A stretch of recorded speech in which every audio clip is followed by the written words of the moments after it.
Baik,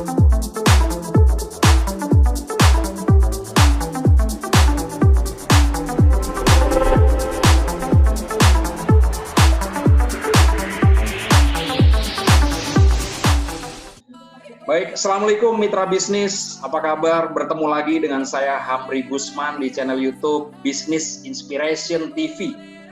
Masih hari ini kita mewawancarai seorang pengusaha untuk sebagai materi buku inspirasi 50 pengusaha sukses, ya. Dan ternyata di tengah pandemi corona seperti saat ini sangat banyak sekali pengusaha-pengusaha yang tetap eksis, justru penjualannya meningkat, ya. Nah, ini membuktikan bahwa pandemi corona ini bukan untuk kita takutkan dan bukan menjadi suatu momok. Justru ini adalah pemancing. Apakah kita bisa kreatif, apakah kita bisa survive, dan apakah kita bisa mencari terobosan inovasi lain. Nah, jadi kalau ada peribahasa, pelaut yang tangguh itu tidak dilahirkan dari lautan yang tenang. Nah, jadi kalau pelaut itu biasa menghadapi gelombang pasang yang tinggi, hampir tenggelam, tapi masih bisa hidup. Nah, itu pada saat datang ke pelabuhan disambut seperti pahlawan. Sama bisnis kita, kalau kita bisa melewati kemelut ini dengan baik, dengan tabah, dengan tawakal, nah itu kita akan menjadi pengusaha yang survive. Nah, pada kesempatan yang berbahagia ini, saya akan mewawancara seorang yang sangat luar biasa. Ya, ini seorang sarjana peternakan IPB yang bisnisnya peternakan. Nah, ya, biasanya kalau lulusan IPB kerja di bank gitu ya Pak ya, teman-teman saya. Kerja jadi marketing, jadi sales. Waduh, ini lulusan IPB yang ada di jalan yang benar ini, ya. Oke, ini baru lulusan IPB yang oke lah ini ya. Nah, ini kita langsung saja sapa Bapak Budi Susilo Setiawan. Assalamualaikum Pak Budi, apa kabar? Waalaikumsalam warahmatullahi wabarakatuh. Sehat Pak, sehat. Alhamdulillah, sehat ya Pak Budi ya? Sehat ya. Ya, Bapak jadi satu di antara jutaan sarjana IPB yang benar-benar mempraktekkan ilmunya dengan tepat ya Pak ya? Terima kasih Pak. Motivers perlu saya prolog dulu. Pak Budi Susilo ini adalah salah satu owner dari peternakan, ya, peternakannya namanya Mitra Tani Farm ya, Pak Budi ya. Iya. Yang didirikan tahun 2004 sampai hari ini ada domba, ada sapi, terus ada makanan kaleng. Nah, Pak Budi, saya mau tanya dulu nih, sejarahnya bagaimana kok Pak Budi bisa punya usaha peternakan di Bogor? Silakan Pak. Baik. Bismillah, terima kasih Pak Henry dan juga pemirsa yang lainnya.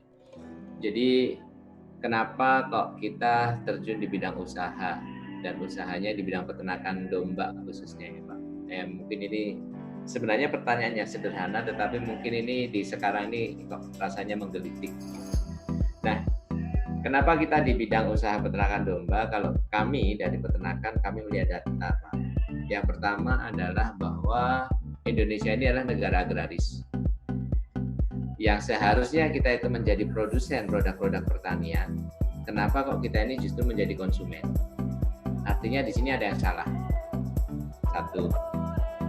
Yang kedua, Indonesia ini adalah Muslim majority, mayoritas Muslim. Kalau sudah bicara ternak kambing domba atau domba, begitu ya, itu bukan hanya buat kebutuhan pangan saja, bukan hanya buat kebutuhan pokok, tetapi dia juga buat kebutuhan spiritual, kurban, akikah, tasyakuran. Belum kalau misalnya yang kejawen atau yang misalnya adat mana, misalnya mau sesajen atau apa begitu ya, kita belum bicara ke arah situ. Tapi yang jelas kebutuhan itu tuh ada. Nah, kemudian yang ketiga, kalau kita bicara data, populasi ternak kambing domba di Indonesia ini kurang lebih sekitar, menurut data BPS itu kurang lebih sekitar 27 atau 28 juta ekor. Penduduk Indonesia sekarang itu 265 jutaan orang. Artinya satu ekor dimakan oleh 8 atau 9 orang hari ini sudah habis. Atau dari 265 juta jiwa berkurban 10%, maka tahun ini sudah habis.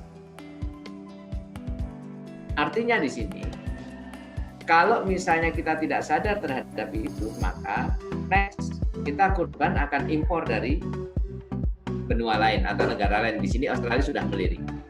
Seperti yang dilakukan Singapura, kurban harus impor dari Australia karena Singapura tidak mungkin. Gitu ya.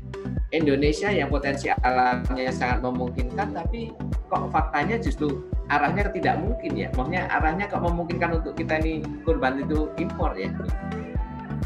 Nah, yang keempat adalah ini masalah harga diri bangsa. Kalau mau berpikir terlalu tinggi, terlalu jauh gitu ya. Ini masalah harga diri bangsa. Masalah kebutuhan pangan saja kita impor. Secara nggak sadar kita sudah terjajah. Nah, jadi bagaimana supaya itu tidak? Ya sudah, berarti kita harus melaksanakan itu, harus mengaplikasikan keilmuan itu. Yang kelimanya adalah apalagi kita background-nya adalah orang yang di bidang pertanian peternakan. Sederhananya ya kalau saya belajar ilmu peternakan ya paling tidak saya ekspresikanlah di bidang peternakan. Karena itu yang saya pelajari, maka itu yang harus saya ekspresikan. Begitu. Nah, luar biasa. Jadi Pak Budi ini punya 5 dasar yang jelas, yang sangat up to date berdasarkan riset jumlah kebutuhan, lalu jumlah populasinya, lalu ancaman ke depan. Waduh, kompleks sekali ya. Seperti strategi militer ini ya. Jadi mitra bisnis itu ya beda-beda tipis dengan perang ya Pak ya. Betul, sama-sama makanya ada dari Sun Tzu kan. Ya betul.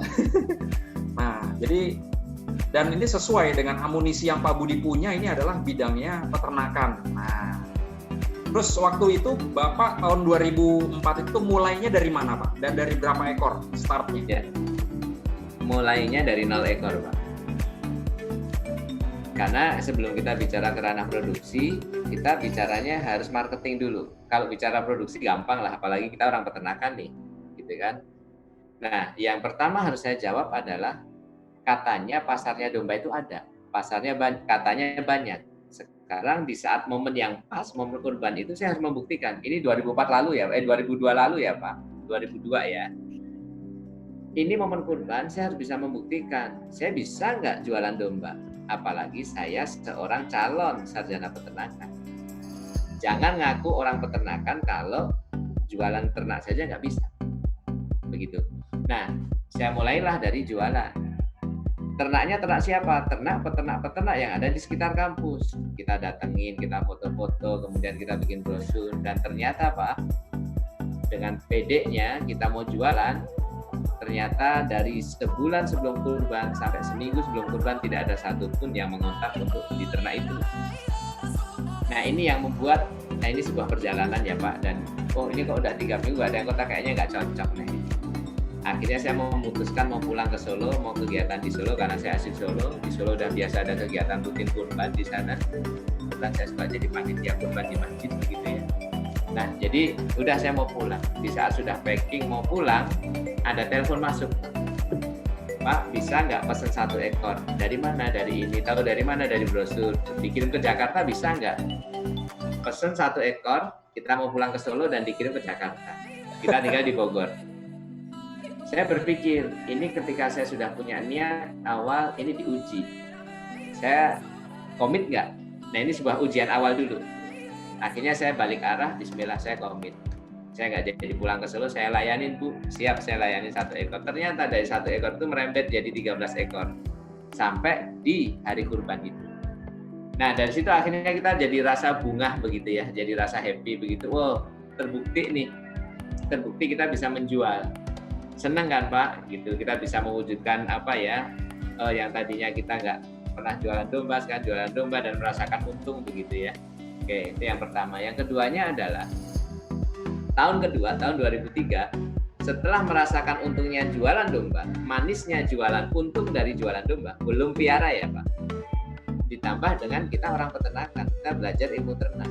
Kalau dari jualan kita untung itu selisih harga, maka logikanya kalau kita berproduksi kita untung dari selisih bobot atau kenaikan bobot.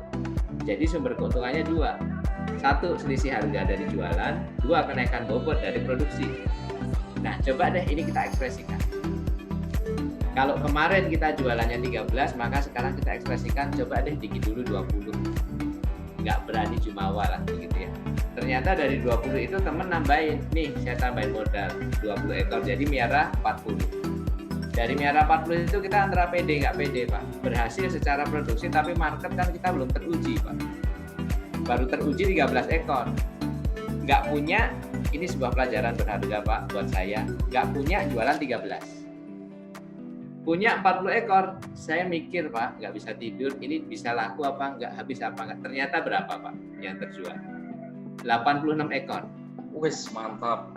Tidak punya, lipat lebih. betul, tidak punya 13. Punya 40, jualannya 86.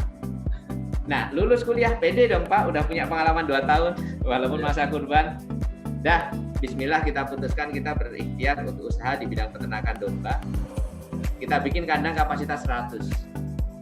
Nyarilah tanah ketemu di Ciampea, bikinlah kandang, kemudian kita isi 100 ekor. Nggak pede lagi Pak, bisa nggak ini ngejual 100? Ternyata yang laku berapa Pak? 136 ekor. Wih, mantap. 3 tahun nggak punya, jualan sekian, punya sekian, jualannya sekian, punya 100 jualannya. Ini kurban kok kondisinya begini ya? Gitu. Artinya kita siap itu selalu kekurangan. Maka tahun 2005 kita bikin kandang lagi. Yang tadinya kapasitas 100 kita bikin kandang kapasitas 500. Dari kapasitas 500 itu. Pak Budi, itu kandang bikin 2004 itu yang pertama sewa apa beli itu tanahnya itu? Tanah beli Pak. Nah ini juga keputusan besar Pak. Kita waktu itu mau memutuskan kita tanah sewa atau beli. Kalau sewa, kita berpikir sewaan mau habis, usaha lagi down, yang pasti terpikir tutup. Maka kalau kita berpikirnya tanah itu beli, kemudian nah ini yang nantinya sekarang ini 2014 terjawab Pak, sampai sekarang dari tanah itu terlahirlah usaha properti dari sini Pak. Tanah itu kita putuskan beli. Tanah beli, kalau tanah udah beli, tanah itu kan harga tidak pernah turun ya Pak, meningkat kan terus. Nah, usaha bisa untung, bisa rugi, perang itu bisa menang, bisa kalah kalau tadi bicara strategi perang. Tetapi ketika kita ada aset berupa tanah itu bisa menjadi seperti benteng. Karena dia meningkat. Nah, jadi di saat usaha itu turun, down, dan itu terjadi juga, harga tanah kita sudah meningkat sekian puluh kali lipat. Nah, itu terjadi, dan terjawab sekarang, makanya kita bicara testimoni. Nah, maka kita di 2004 itu mengambil keputusan tanah sewa atau beli, alhamdulillah kami bersyukur kita mengambil keputusan untuk dengan berpikir panjang, bismillah kita beli. Karena dengan beli ini kita sudah tidak setengah-setengah lagi, kita mau all out. Kita tidak coba-coba lagi. Kita mau 100% di situ. Mau berikhtiar melalui bidang peternakan domba ini dengan tanah beli, kita bikin kandang, kita serius mulai 100 ekor, 2005 kita 500 ekor. Bismillah pokoknya di situ. Dari awal tanah 800 meter, Pak. Dari 800 meter alhamdulillah sekarang dengan kawasan ini kurang lebih bertambah menjadi sekitar 15 hektar. Tapi kepemilikan 15 hektar ya Pak? Betul. Luar biasa. Nah, jadi situ Pak, dari 800 meter berkembanglah di kawasan ini. Di kawasan ini total menjadi kurang lebih sekitar 15-an hektar lah sekarang ini. Nah, jadi tanah kita beli. Karena kita sudah nggak mau ragu-ragu lagi, kita harus all out. Bismillah kita ikhtiar di situ, di domba ini. Nah, kemudian kita mulai 2004. Tadi stoknya punya 100. Jualan 136, kemudian yang tahun 2005 kita punya 500, jualannya berapa Pak? Kurang lebih sekitar 860-an ekor. 4 tahun berturut-turut nggak punya jualan sekian, punya sekian. Artinya ini kondisi yang memang kurban itu begitu. Nah, berarti ini patut kita besarkan lagi. Nah, karena membesarkan itu tidak harus kita sendiri, kita bisa bermitra, berplasma dengan yang lain-lainnya. Yuk, usaha kurban. Tapi kan setahun sekali kalau kita manajemen dengan bagus, itu untungnya bisa kita nikmatin setahun juga. Karena karakter di kurban ini, contoh hitungan sederhananya Pak, sekarang hari ini kita beli bakalan 1 juta. Biaya operasional selama setahun kita siapkan 1 juta. Kurban kita jual 3 juta. Berarti ada untung 1 juta. Untung ya Pak, bukan margin ya. Ada untung 1 juta. Nah, 1 juta kalau kita jualannya 1000 ekor, ya sudah, kita ada untung berapa? Ini dari bidang peternakan domba ya Pak. Belum nanti tradingnya, belum nanti sapinya, belum nanti integrated yang lainnya, kira-kira begitu. Luar biasa. Jadi ini adalah seorang mahasiswa yang mencoba mengadu peruntungan ya. Sebelum akhirnya nggak jadi pulang ke Solo ya. Tadi udah mau jadi balik ke Solo aja ya. Iya, betul. Jadi membeli 800 meter, sekarang 15 hektar. Ya, nah sekarang ini stok kambingnya ini ada berapa ekor nih Pak? Kalau di kandang kita sekarang kurang lebih ada 1.000 ekor Pak. 1.000 ekor kambing domba? Campur kambing dan domba. Domba dan kambing ya. Lalu kalau sapinya Pak? Kalau sapi kapasitas kandang kita 150, hari ini kita kurang lebih ada 50-an dan sekarang sedang belanja lagi. Kemarin mau belanja itu kondisi Covid Pak.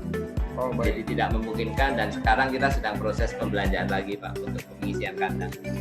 Baik, jadi prioritas konsentrasi peternakannya ini di penggemukan, bukan breeding atau pembuahan ya Pak ya? Betul.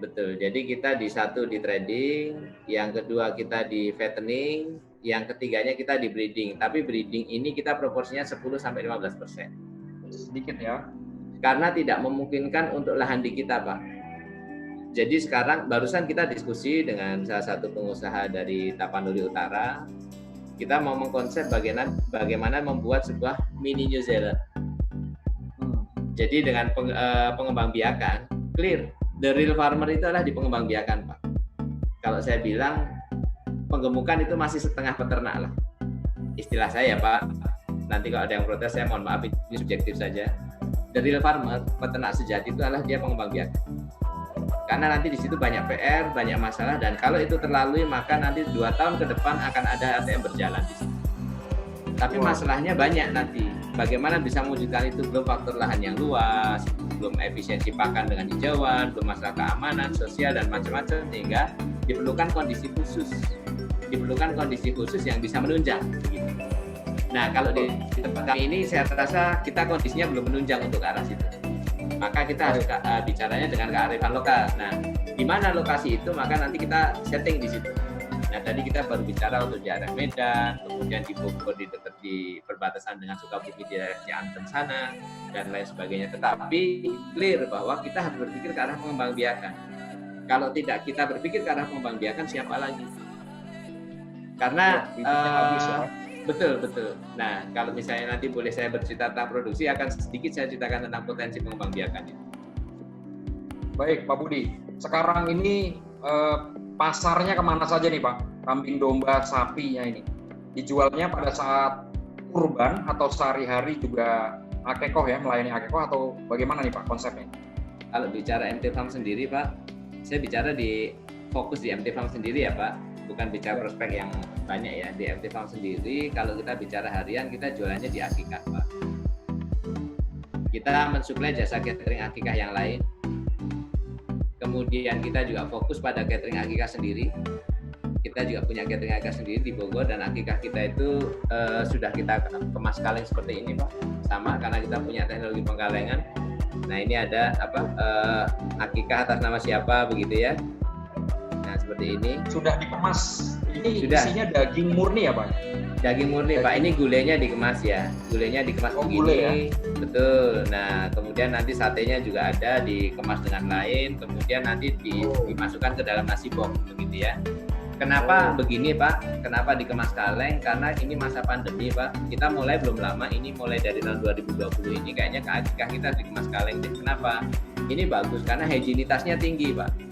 Jadi ini menjawab bagaimana kalau dengan proses steril artinya itu bakteri dan spora mati di situ, dan itu higienitas tinggi karena itu sudah standarnya standar BPOM. Jadi kita ingin memberikan kepada masyarakat atau konsumen itu sebuah sajian yang memang ini tuh hygiene begitu. Ini tuh aman untuk dikonsumsi apalagi di masa pandemi. Dan ini kuliner Nusantara loh, dan ini hasil pemberdayaan petani peternak lokal loh gitu. Artinya kita harus bisa tampil dan berbangga dengan potensi yang kita miliki, maksudnya potensi masyarakat ini. Karena clear bahwa ini tuh hasil dari pemberdayaan kita dengan petani-petani dari mulai Jawa Timur terus sampai ke Sumatera kita baru sampai Medan ya Pak. Dan ini mau ke Aceh. Kalau yang untuk di luar Jawa kita baru pembinaan secara sistem saja, secara SOP nih kami punya SOP begini silahkan ikuti. Tetapi kalau dari mulai Jawa Timur sampai dengan tadi Sumatera sampai dengan Medan terutama, kita sudah pembinaan sampai ini ternaknya, kemudian nanti market ke kita, kemudian nanti dikalengin, setelah dikalengin baru nanti dipasarkan.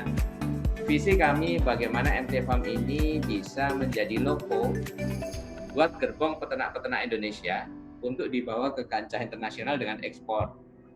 Jadi kita ekspor sudah bukan hidup lagi. Karena kalau hidup kita susah, Pak. Ekspor hidup itu kita susah, kita nggak akan bisa sementara ini ya Pak, bukan berarti nanti nggak bisa. Sekarang ini kita nggak bisa bersaing dengan Australia, nggak bisa bersaing dengan New Zealand yang notabene satu penduduk itu punya 10 ekor domba. Kalau di Indonesia 1 ekor itu untuk 10 orang. Nah, artinya yang bisa kita tampilkan di kancah luar itu apa? Ya sudah, dengan kuliner khas Nusantaranya saja. Entah rendangnya kayak dalam daging domba, atau misalnya tengklengnya, atau misalnya tongsengnya yang kambing begitu. Jadi mengcombine antara potensi kita dengan kuliner kita untuk ditampilkan di luaran sana. Begitu kira-kira. Baik, luar biasa. Jadi ngomong-ngomong sudah berapa petani ini yang diberdayakan dan yang sudah dijalin kerjasama kemitraan ini, Pak Budi? Kalau yang intent ya Pak, kalau yang intent ya artinya bukan hanya sekedar pelatihan dan sistem ikutin gitu ya, tetapi intent sampai pembinaan dan macam-macam itu kurang lebih kita sekarang ini kita 50 orang. 50 itu tersebar bukan hanya di Bogor ya? Bukan, mulai dari Jawa Timur sampai Medan itu kurang lebih 50 orang. 50 orang. Lalu nanti mereka hasilnya dipasarkan ke Pak Budi ya? Tidak harus semuanya ke kita, tetapi intinya kita bisa memantau hasil ini kemana. Maksudnya begini Pak, karena kan kita juga ada keterbatasan juga. Kalau misalnya di sana ada yang mau beli, bukan berarti kita membatasi, boleh silahkan. Nah nanti dijual di sana.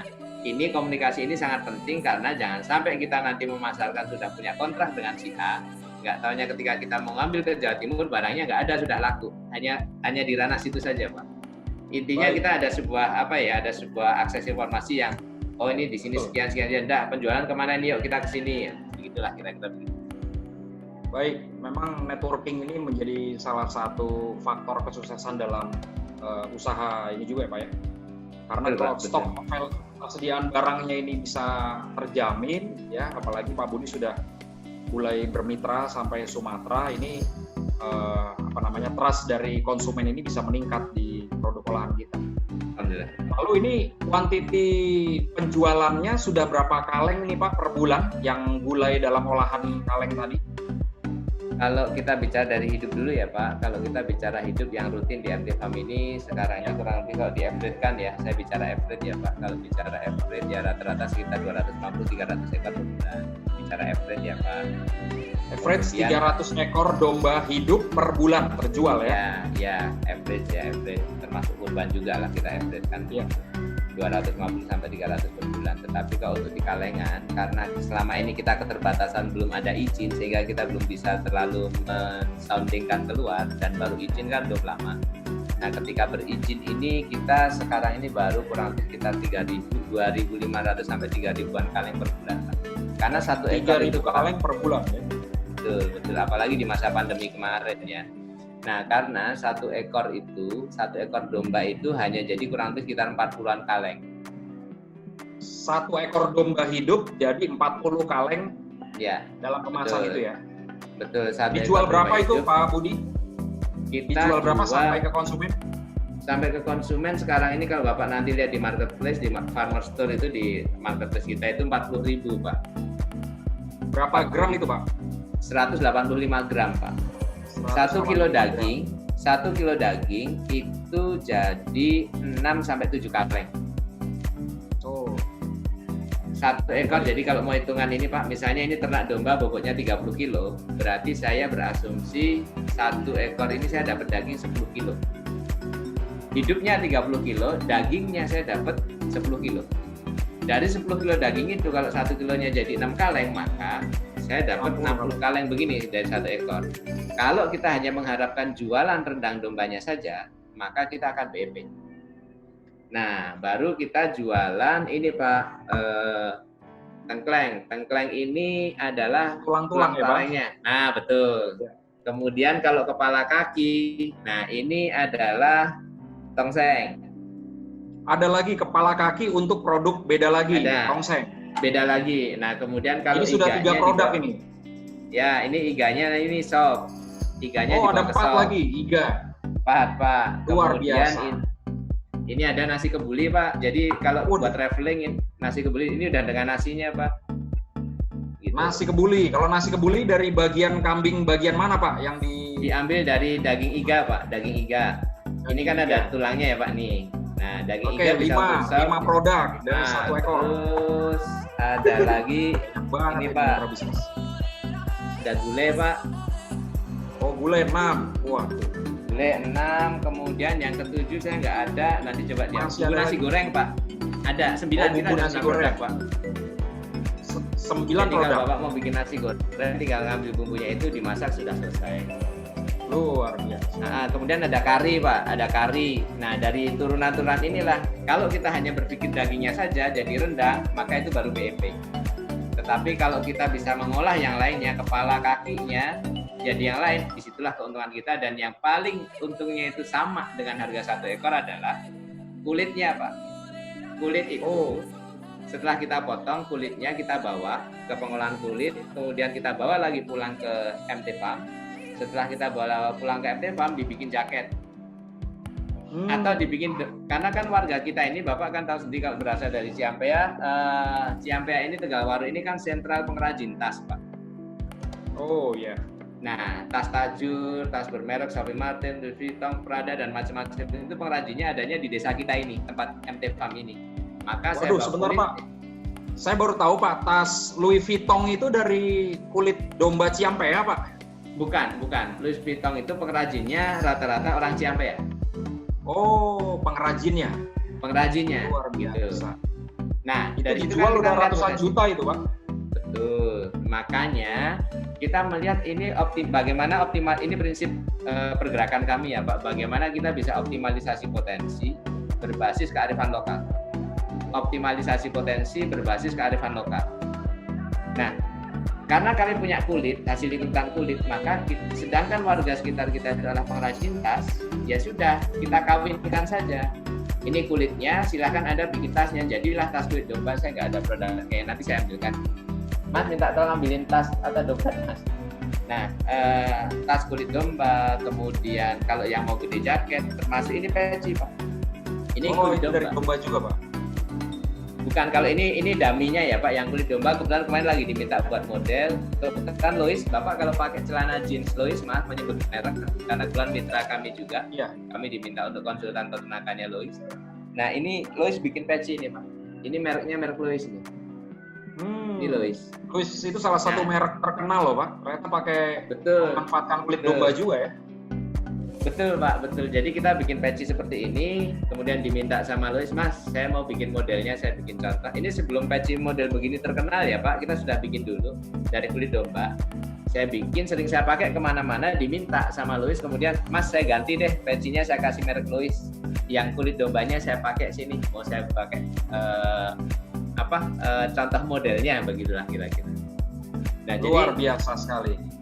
Jadi integrated farming system ini harus diciptakan Pak. Kenapa? Karena kita ini merasa bahwa kita ini terbatas dalam jumlah. Artinya kalau kita mau efisien, kalau kita mau dipeternakan domba itu harus ada jumlah minimal yang harus kita penuhi. Nah ini sebenarnya jawaban atau sebagian jawaban buat peternak-peternak. Saya nggak punya populasi sekian. Bagaimana caranya saya ingin mendapatkan untung yang besar? Ya sudah, kita lakukan saja optimalisasi, kita lakukan saja integrasi. Dengan apa? Bisa dengan sayuran organik, bisa dengan komposnya, atau misalnya dengan produk olahan yang tadi kaleng itu, atau misalnya dengan hasil lingkungannya dan macam-macamnya. Nah itu MT Farm memberikan contoh-contoh itu dan kita lakukan. Silakan nanti di copy, disesuaikan dengan kearifan lokal masing-masing. Tidak semuanya harus ngikutin seperti MT Farm, tidak. Tetapi secara prinsipnya kita optimalisasi potensi kita supaya mendapatkan keuntungan lebih, kita integrasikan, kita optimalkan yang berbasis kearifan lokal begitu. Luar biasa, Pak Budi. Tahan dulu sebentar, karena saya hampir kehabisan napas saking kagumnya mendengarkan ulasan Pak Budi ini. Baik, mitra bisnis, ini salah satu contoh pengusaha yang memiliki produk turunan bisnis yang sangat banyak sekali. Tadi sudah disebutkan ada 9 produk kaleng, makanan kaleng dalam kemasan yang itu memanfaatkan dari produk domba, ya. Belum lagi dari kulit domba. Aduh, jadi luar biasa. Jadi bisnis apapun kalau dijalani secara detail, ditekuni secara benar-benar serius itu ternyata punya nilai tambah yang sangat banyak ya. Nah Pak Budi, ini berarti Bapak juga punya skill ya dalam penyamakan kulit atau mungkin produksi kulit atau kerjasama dengan pengrajin kulit atau gimana Pak? Kalau untuk pengolahan kulit Pak, kalau secara pengetahuan ya kita belajar di kampus. Tetapi kalau secara pengolahan, karena ini kan limbah kimianya tinggi ya Pak. Jadi kita tidak perlu mengolah sendiri, kita cari partner saja yang memang pabrikan kulit. Saya hanya maklun saja. Ini saya ada bahan-bahan, silakan olah. Saya tinggal bayar 1 lembar itu untuk ngolahnya berapa. Biasanya kalau saya 1 lembar itu ngolahnya 35.000. Ini ada kulit 1 lembar olah ya sampai jadi warna begini itu 35.000 Pak. Itu 35.000 itu biaya untuk ngolah, maksudnya untuk sterilisasi atau untuk produksi? Kulit ya Pak, kulit kan ya? Ya. Ini tadi bukan, jadi gini, ya, kita bicara sedikit analisa ya Pak. Ya. Kulit mentah, ini kita fokus di kulit dulu. Kulit mentah, itu kalau saya jual curah, itu harganya hanya sekitar 50.000. Per ekor ya? Per ekor? Ya, per ekor, per lembar. Per ekor berarti per lembar Pak. Ya. Daripada saya jual, saya tambahin 35.000, maka dia akan menjadi 1 lembar kulit yang berasal dari 1 ekor itu menjadi 1 lembar kulit yang kurang lebih fitnya itu kurang lebih sekitar 5 feet. Kalau hitungan feet ya Pak, yang kulit yang sudah jadi untuk dijadikan bahan, mau dibikin tas silahkan, mau dibikin dompet silahkan, mau dibikin jaket bisa, mau dibikin peci juga bisa. Tinggal mau dibikin apa? Itu kulit yang sudah menjadi bahan untuk konveksi, begitu. 5 feet itu kira-kira berapa ukurannya Pak? 5 feet itu kalau biasanya kalau bicara itu ya sekitar ini Pak 80 cm persegi lah. Oh, 80. Jadi kalau ada lantai itu 30 itu, nah itu 3 lantai itu 30 meter. Apa 3 lantai itu keramik itu 30 cm itu. Ya.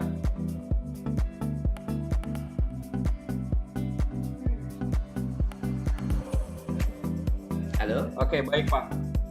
Ya. Ya, bisa jadi ya, Pak. Ya, bisa Pak. Silakan Pak Budi. Oke, baik. Jadi kalau saya sengaja beli kulit, andai saya tidak olah kulit itu, saya sengaja beli kulit untuk saya bikin konveksi, maka saya harus mengeluarkan uang sekitar 200.000 per lembar, 150 paling murah, 150 sampai 200.000. Saya mau bikin konveksi tas nih, saya beli bahan kulit, gitu kan? Itu saya beli rata-rata 150 sampai 200.000. Sedangkan kalau saya punya farm, kan tadi saya udah dapat bahan kulitnya, Pak. Betul. Saya tambahin 35.000, ini sudah menjadi bahan konveksi nih. Betul sekali. Nah, berarti kan efisiensi di situ. Nah, ketika sudah menjadi bahan konveksi, tidak saya jual untuk bahan konveksi, saya tahan lagi, Pak. Saya panggil warga, minta tolong saya dibikinkan tas seperti ini. Nggak perlu saya ajarin karena memang sudah ahlinya mereka di situ. Saya hanya ngasih contoh saja. Saya bahkan bercerita ngasih gambar aja dia sudah bisa mengartikan karena memang ahli turun temurun di sini, Pak. Jadi saya bikinkan tas seperti ini, ongkosnya berapa? Ya sudah Pak, ongkosnya 150.000 per piece.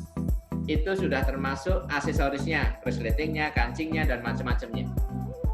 Berarti tadi saya mengeluarkan bahan 35.000 untuk penyamakan, kemudian menambah 150.000 untuk pengerjaan. Berarti kan harusnya saya dapat uang karena ngejual lembaran, tapi ini saya harus mengeluarkan uang 185.000, nggak ada masalah. Saya punya kulit mentah, saya tambahin 185.000, nggak ada masalah. Tapi di situ kita bisa jual 700 sampai 1 juta per piece-nya. Wow, luar biasa. Dan itu kan berarti hampir setara dengan ekoran dombanya, Pak. Iya. Gitu. Nah, jadi harga satu dombanya tadi sudah BEP dengan rendangnya. Dapat untung dari tulang kaleng dan kepala kakinya tadi. Kalau hasil ikutannya kita ikutkan lagi, yaitu berarti 2 kali lipat lagi. Kira-kira gambaran manisnya begitulah, Pak. Iya, iya. Luar biasa, Pak. Baik, Pak Budi, ini saya sudah nggak sabar ini pengen nengok peternakan Pak Budi. Ini bisa ya, Pak ya? Bisa, Pak. Kita bisa. akan lihat keliling supaya mitra bisnis yang menyaksikan ini tambah jelas lagi Baik, dan bisa melihat siap. langsung peternakan Pak Budi seperti apa ini. Baik, siap. Dengan pakai itu atau ini? Pakai ini. Saya ikut lapang ya. Pakai ini kan? Boleh cek.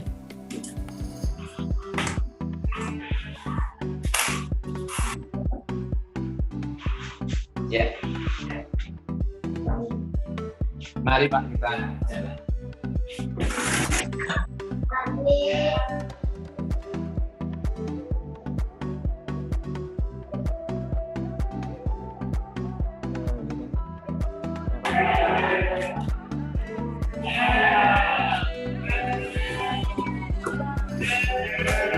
Ini jam makan Pak. Ini domba-domba yang domba-domba ini kan Pak. Ini domba-domba yang dari petani-petani. Proses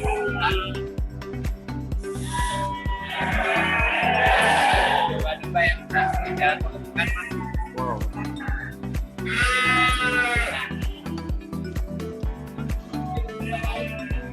Ini domba-domba jenis silangan merino yang biasa di Australia tadi jalan itu beratnya bisa sampai 90 kilo bahkan 100 kilo. Oh, Kita lihat itu domba jenis apa Pak Budi? Maaf Pak. ini luas kandang ini Pak, luas kandangnya saja itu kurang lebih sekitar 5 meter persegi dan ini kita isi kurang lebih sekitar kapasitas full itu 1.200 ekor. 1.200 ekor, 500 persegi ya, 500 meter persegi.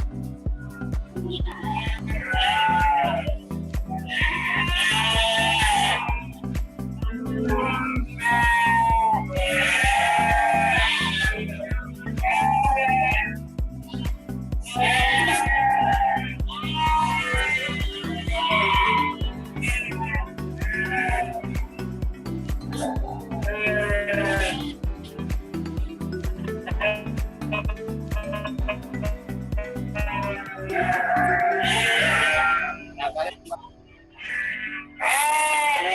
gimana? Kami kan pegang.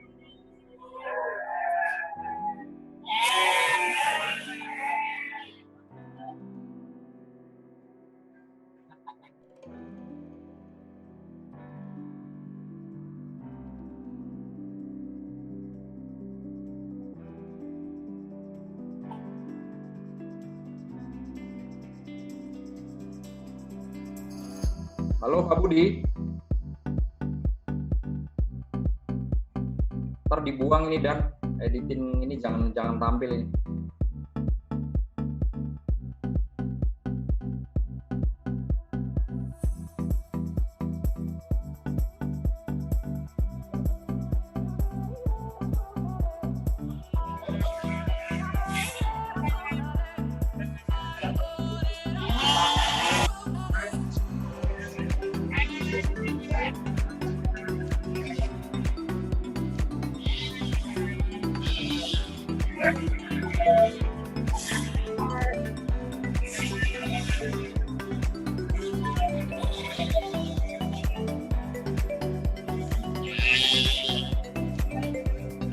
Baik mitra bisnis, ini masih terlihat Pak Budi menyusuri kandangnya yang seluas kurang lebih 500 meter persegi.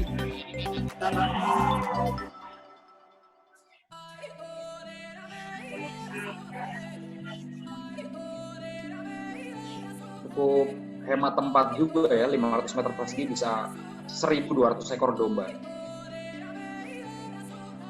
Saya pikir tadi yang ada di benak saya ini di lahan terbuka, ternyata lahan tertutup. Jadi cukup efisien, nggak terlalu banyak makan tempat.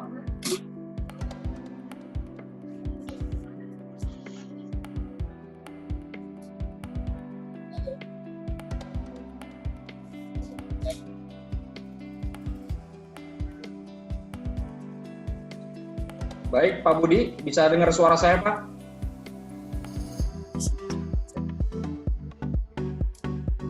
Ini jangan ditampilin nanti, Dani. Ini kamu edit, Dan. Halo, Pak?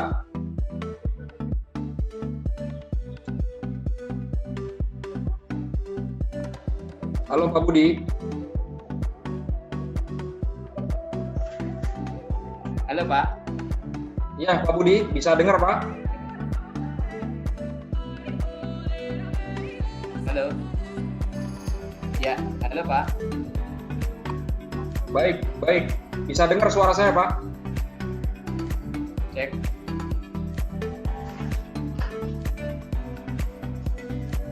Ya, udah. Dengar ya, Pak ya? Ya, sudah Pak, sudah. Lanjut. Baik. Pak, itu apa namanya? Pakan untuk domba-dombanya itu pakan fermentasi atau pakan hijauan murni itu, Pak? Kita gabungan antara hijauan dan pakan konsentrat, Pak. Kalau pakan fermentasi kita tidak pakai pakan fermentasi di kita.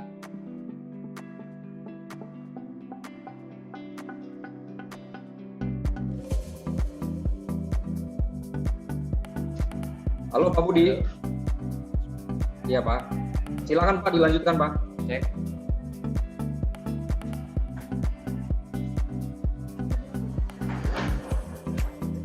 Halo Pak Budi. Silakan Ya, Pak, dilanjutkan Pak. Ya. Ya, itu pakannya itu pakan ini Pak, campuran antara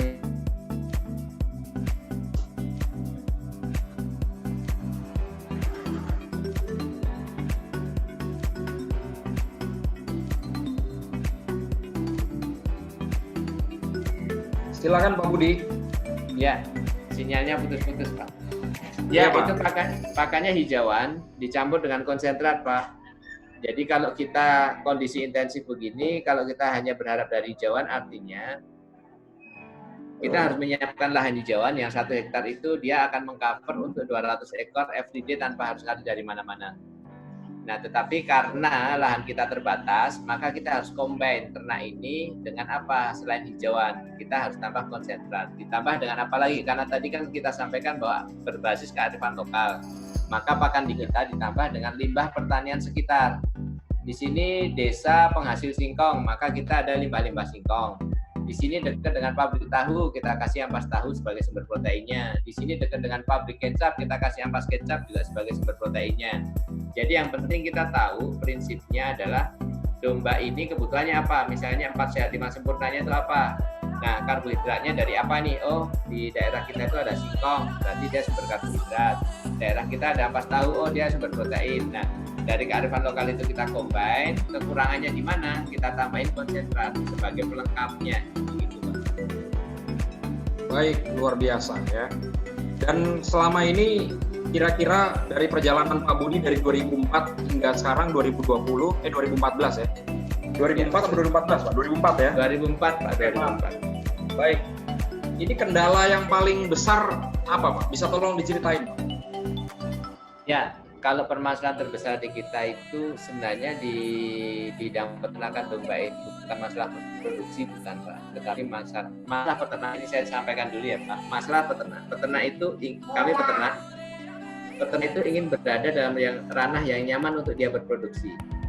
Kami peternak itu 1, kita siap lahan, 2, kita siap kandang, yang ketiga kita ingin kita siap untuk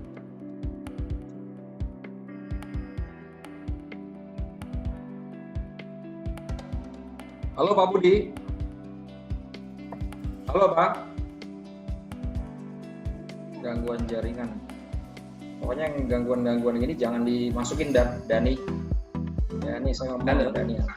Ya, silakan Pak Budi. Ya. Dan tentunya kita ini sebagai peternak ingin berada di dalam ranah yang nyaman untuk berproduksi. Nah, maka PR terbesarnya peternak itu apa? Ini yang kami alami juga. 1, PR-nya itu pasar. Pasar bukan berarti tidak ada pasar, tetapi pasar ini pasar yang nyaman untuk dia itu tetap bisa berproduksi dengan apik. Karena selama ini mata rantai di kita itu mulai dari peternak, kemudian ke penjagalan dia itu ke peternak, kemudian dia ke tengkulak dia ke penjagalan dia ke lapak pasar, dari lapak pasar kemudian dia ke warung sate, dari warung sate ke konsumen. Panjang rasanya ini rantai ini. Dan itu dari kepanjangan rantai itu banyak yang tidak sehat Pak di situ. Dan kami juga mengalami itu. Beberapa kali case kita itu adalah piutang tidak tertagih. Bukan masalah produksi. Domba ini adalah relatif minim resiko di ranah produksi Pak.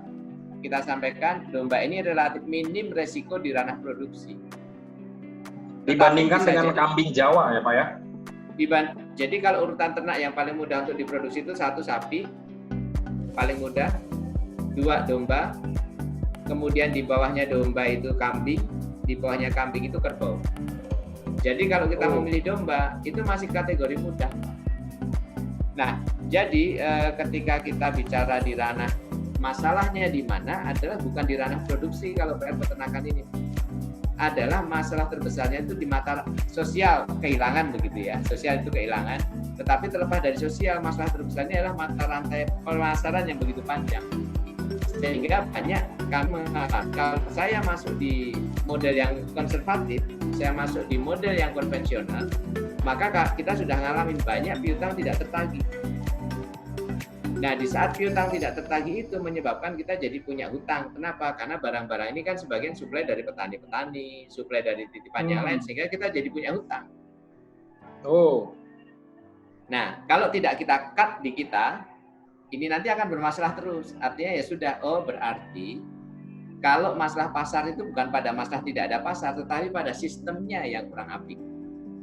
Kayaknya ini kita harus menjadi membuat sistem itu.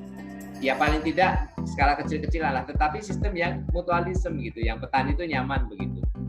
Nah, kami dari pengalaman ini Pak, kita pernah hilang kurang lebih sekitar segini Pak. Berapa itu Pak? 4M. 4M. Dan itu buat kami besar, dan itu membuat kita jadi mikir panjang. Tapi ada satu hal yang sebentar Pak Budi, sebentar Pak, ini piutang tidak tertagih ini pada saat Bapak dan para petani menjual barang ke pedagang, itu pembayarannya karena tempo dibayar mundur ya Pak ya? Bayar mundur, dan ya itu kalau jadinya mundur, tapi kalau jadinya nggak dibayar. Kan masalahnya di situ Pak. Baik. Ya Pak, silakan Pak Budi, lanjutkan Pak. Ya, jadi ketika terjadi masalah seperti itu kayaknya kita nggak bisa deh ketergantungan dengan pasar yang konservatif. Kita cari yang aman bagaimana? 1, kurban. Ya langsung ke konsumen atau lewat corporate nggak ada masalah. Tetapi kurban ini kan untuk orang ibadah. Maka kalau kami menyimpulkan market yang bagus untuk domba kami di Indonesia adalah kurban. Walaupun 1 tahun sekali. Bayar cash ya Pak? Ya, orang mau ibadah masa mau nipu Pak, kan minim resiko penipuan. Ya. Nah, yang kedua adalah akikah. Akikah ini kan juga orang mau ibadah juga, mau syukuran anaknya, dia senang, dia ini artinya kita kaitannya dengan orang yang ibadah dan kaitannya dengan konsumen langsung. Nah, kemudian yang ketiganya Pak, kalau masalah pasar ini akhirnya bagaimana? Ya sudah, makanya kayaknya kita harus memotong mata rantai itu bagaimana bisa kita hadirkan from langsung end user, dirubah bentuk. Misalnya dengan kalengan ini tadi from farm to table. Dengan begini from farm to style ini dengan tas, peci, kemudian jaket bisa from farm to style. Nah, kita langsung rubah-rubah begitu karena dalam rangka memotong banyak mata rantai, karena kami mengalami hal yang pahit. Ketika kita melalui banyak mata rantai, resikonya tinggi sehingga menjadi piutang tidak tertagih, menjadi hutang dari petani kepada kita yang harus kita bereskan. Begitu Pak kira-kira. Baik, jadi kalau luar bicara biasa, ini suatu konsep solusi dari mulai hulu sampai hilir sudah ada di farmnya Pak Budi ya, dan ini bisa diadopsi oleh peternak-peternak lain, pengusaha lain, dan menurut Pak Budi untuk katakanlah untuk peternak fattening pemula untuk domba itu kira-kira dibutuhkan modal berapa Pak untuk mulai skala kecil gitu Pak? Sebelum bicara modal, kita bicara skala dulu Pak. Kalau bicara hobi kan tidak terbatas, mau 1 mau 2 silahkan. Kalau mau bicara skala rumah tangga paling tidak 10 ekor. Karena 10 ya hitung-hitung ngabisin limbah dapur lah, dan itu pernah saya praktekkan di keluarga saya sendiri. Nah, itu istri yang ngerawat dan itu tidak terlalu repot, limbah-limbah dapur ditambah dengan konsentrat selesai lah, kita tidak perlu ngarit begitu ya. Kemudian yang ketiganya mau skala UKM 25 ekor, monggo. Kemudian mau skala bisnis ya minimal 5. Nah, itu modalnya berapa? Targetnya mau apa dulu? Targetnya mau ke kurban atau mau ke harian. Kalau mau harian, cari tentunya kita mengamanahkan cari market yang aman, pasar yang aman, gitu kan. Nah, modal dombanya sendiri average 1 juta. Dari mana asalnya 1 juta? Misalnya 1 kilo bobot hidup kalau kita beli bakalan itu 60.000 per kilo bobot hidupnya, Pak. Kemudian bobot hidup rata-rata bakalan itu 15 kilo. Berarti kan 60 dikali 15, maka keluarlah 900 sampai 1 juta lah, begitu ya. Nah, dari 1 juta per ekor ini kemudian kita siapkan biaya operasional, pakan, listrik, tenaga, transport, dan macam obat-obatan dan macam-macamnya itu jatuhnya 3.000 per ekor per hari. Operasional cost ya, Pak ya? Ya, betul. Nah, maka kalau misalnya saya mau langsung rawat sampai 1 tahun misalnya, tapi kelamaan setahun, ya udah mau dipangkas berapa? 3 bulan. Minimal pengemukan itu 2 bulan, Pak. Minimal pengemukan 2 bulan. 2 bulan. Ya, nah berarti kok 3.000 dikalikan 2 bulan kan berarti 60 hari. 3.000 dikalikan 60 hari ya berarti tadi 1 juta tambah 120, berarti itulah modalnya. Tetapi kalau misalnya mau setahun ya berarti 3.000 kali 360 hari ya anggaplah 1 juta juga. Berarti tadi modal dombanya sudah 1 juta, kemudian ditambah modal operasionalnya 1 tahun 1 juta jadi 2 juta. Nah, kurban, ini analisa kurban yang kami lakukan, Pak. Kurban dari awalnya bobot 15 kilo, kita rawat sampai dengan kurban, itu selama 10 sampai 12 bulan bobotnya menjadi 35 kilo minimal. Berarti kan namanya 20-an kilo ya, Pak. Nah, 35 kilo itu kalau harga kurban tadi beli kita 60.000, harga kurban itu rata-rata itu 85.000, Pak. Harga grosir. Kalau harga di konsumen di Jakarta rata-rata 100.000 per kilo bobot hidupnya. Anggaplah kita ambil 90.000 lah ya, harga tengah-tengah. 90.000 kalau dikalikan dengan 35 kilo maka akan ada sekitar 3.150.000. Berarti tadi modal ternak awal 1 juta, modal operasional 1 juta selama setahun. Kemudian nanti panennya nanti 3.150.000. Nah, itu kalau mau setahun ya, Pak. Kalau mau pendek 2 bulan, pokoknya rata-rata everyday itu 3.000 per ekor per hari. Tinggal mau berapa lama. Baik. Wah, hitungannya sudah matang sekali Pak Budi ya.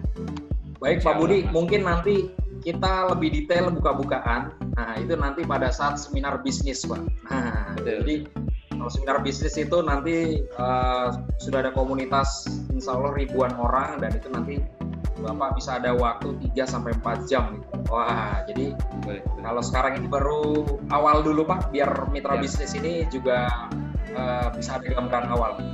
Baik Pak Budi, terakhir nih untuk menutup wawancara kita Pak Budi, tadi Pak Budi memberikan tips untuk mitra bisnis yang mau mulai bisnis tapi masih ragu-ragu, masih takut-takut, mikirnya takut rugi, takut resiko. Silakan Pak, tips dari Pak Budi. Baik, terima kasih. Mudah-mudahan ini bisa mengingatkan saya dan kita semuanya. Saya waktu itu pernah diamanahin sama guru saya, ya guru di kampus juga, guru besar salah satu guru besar di PB, ada guru ngaji juga. Jadi begitu. Tapi intinya sama.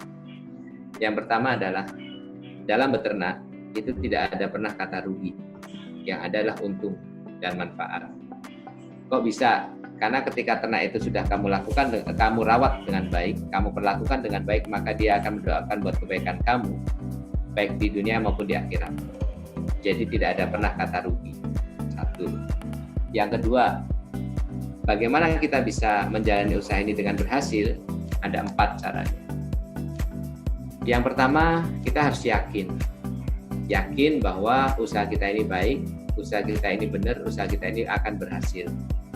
Artinya di sini ada sebuah optimisme, kepercayaan diri, tapi bukan overestimate. Dari sini nanti akan terekspresi bisnis plan karena keyakinan, niat kemudian terekspresi dalam bisnis. Kemudian yang kedua adalah kita harus berikhtiar seoptimal mungkin. Tidak bisa berikhtiar tapi nggak optimal. Tidak bisa berusaha tetapi tidak serius. Artinya usaha optimal. Tidak bisa setengah-setengah. Artinya kita harus siap all out. Keyakinan yang lurus, keyakinan yang benar kita ekspresikan dengan usaha yang optimal. Yang ketiga adalah kita harus dibarengi dengan ilmu. Ilmu itu artinya kalau kita sudah tahu dan sedikit ada pengalaman mau berbagi. Seperti saya sekarang ini niat saya itu Pak, karena saya ingin berhasil. Karena sedikit ada pengalaman ingin kita share. Tetapi kalau kita nggak tahu, mau bertanya, mau belajar. Karena kata kuncinya adalah ilmu. Ilmu itu yang menuntun kita supaya kita ini bisa on the track lah, supaya kita ini benar. Dan kalau kamu sudah ada ilmunya, wajib ngasih tahu. Hukumnya wajib. Dan kalau kamu belum punya ilmu, wajib juga kamu belajar. Begitu. Yang ketiga. Nah, yang keempat, ketika yang keyakinan ini kita sudah, kemudian kita sudah berusaha seoptimal mungkin, dan kemudian yang ketiganya kita dibarengi dengan ilmu, maka ini sudah dijamin akan berhasil. Dalam kitab suci juga disebutkan kita pasti akan berhasil. Tapi tidak kontan, ada juga yang kontan, ada yang tidak. Maka di sini kita yang keempat, orang yang tereliminir di keempat ini, yaitu sabar, istiqomah, konsisten. Nah, ketika kami bisa sampai dengan sekarang ini karena faktor karena faktor konsisten, Pak. Karena faktor sabar. Walaupun dalam perjalanan kita banyak jatuh bangun, itu karena yang bertahan karena 4 itu. Karena kita ingin sabar, karena kita ingin konsisten, karena kita ingin berhasil. Nah, jadi 4 hal itu. Ini kalau dalam kitab suci, di mana ini disampaikan, wal asr, innal insana lafi khusr. Sesungguhnya kita dijamin rugi illal ladzina amanu, kecuali yang yakin. Saya bicara konteksnya horizontal ya, Pak. Wa amilus sholihat, dan berusaha seoptimal mungkin. Wa tawassaw bil haq, dibarengi dengan ilmu, artinya saling nasihat-nasihat dengan kebenaran itu dibarengi dengan ilmu. Wa tawassaw bis sabr, sabar ditaruh yang terakhir karena itu berat dan lama. Halo Pak Budi. Ya, halo Pak. Ya, tapi silakan, ini Pak. Ya, tapi ini jaminan dari yang kuasa bahwa kita akan dijamin berhasil begitu. Dan yang terakhir Pak, yang ketiga closing statement-nya adalah, kalau tadi yang pertama kan kita ternak itu pasti akan untung, yang kedua tadi 4 resep tadi, yang ketiganya adalah bicara masalah peternakan domba. Domba itu sudah ternak yang diberkahi, Pak. Artinya kalau bicara SPO, subjek, predikat, objek, objeknya itu adalah ternak domba, kita sudah tidak usah debatable domba ini prospek apa tidak, bagus apa tidak. Kita sudah tidak usah berada di ranah itu. Karena itu objek yang diberkahi. Tinggal PR-nya itu di ranah subjek sama predikat. Subjeknya diri saya baik apa enggak, saya benar apa enggak. Karena kalau objeknya sudah berkah, maka saya juga harus memposisikan diri harus baik juga, harus berkah juga, harus dengan yang betul juga hati saya. Kemudian predikatnya adalah bagaimana cara melakukannya, bagaimana cara beternaknya. Baik Pak Budi. Halo Pak. Bisa berhasil ketika subjek sama predikatnya juga tidak berusaha untuk berkah juga.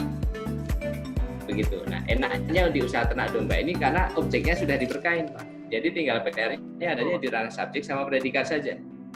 Begitu, Pak. Baik. Jadi apapun objeknya, yang penting subjeknya kita oke, predikatnya juga oke. Ini objeknya sudah diberkahin, ya sudah lebih mudah lagi. Jadi insya Allah kalau bicara di usaha ternak domba ini insya Allah berhasil, Pak. Begitu. Ya, jadi konsep subjek, predikat, objek ini menarik juga Pak. Saya ulas lagi ya Pak. Ya. Jadi objeknya ini domba sudah jelas diberkahi. Nabi pun dulu juga beternak domba ya Pak, Nabi kita Pak.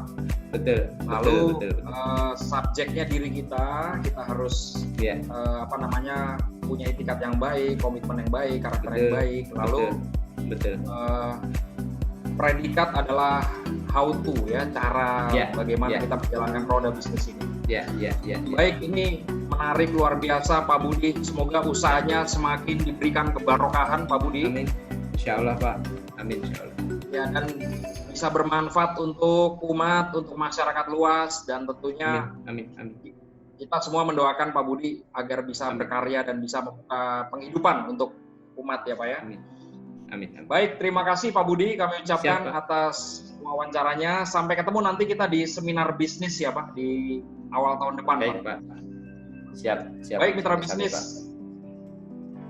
Baik mitra bisnis, itu tadi wawancara saya dengan Bapak Budi Susilo Setiawan, luar biasa ya, pengusaha domba yang sudah malang melintang dari 2004 sampai 2020 dan sudah berbagi sekian banyak. Semoga saja mitra bisnis di seluruh Indonesia bisa mengambil pelajaran dan manfaat yang sangat luar biasa. Ini adalah bisnis yang dicontohkan Rasulullah nih, domba nih. Dan bedanya saat ini bagaimana tantangan bagi peternak domba, kambing, ataupun daging olahan lainnya itu adalah memangkas rantai distribusi. Karena tadi sudah banyak disebutkan kendala-kendala oleh Pak Budi, dan akhirnya Pak Budi berhasil bisa langsung bersentuhan dengan end user melalui berbagai macam produk olahan domba dalam kemasan, lalu juga produksi kulit domba untuk tas, dan juga aneka produk lainnya. Ini suatu kemandirian ekonomi yang bisa jadi solusi untuk bangsa ini agar kita tidak tergantung dari produk impor, tergantung dari produk-produk luar negeri, bahwa produk dalam negeri sendiri, produk milik kita sendiri ini ternyata jika diseriusi, ternyata jika dioptimalkan ini hasilnya sungguh di luar dugaan. Ya, saya sendiri baru tahu dan baru sadar gitu ya, ternyata dari seekor domba sangat banyak sekali yang bisa dihasilkan gitu. Nah, ini semoga bisa menginspirasi bagi Anda semua, dan untuk kisah selengkapnya silahkan nanti bisa baca di buku Inspirasi 50 Pengusaha Sukses. Baik, saya Hamri Gusman beserta tim Motivasi Indonesia undur diri, semoga sukses. Wassalamualaikum warahmatullahi wabarakatuh.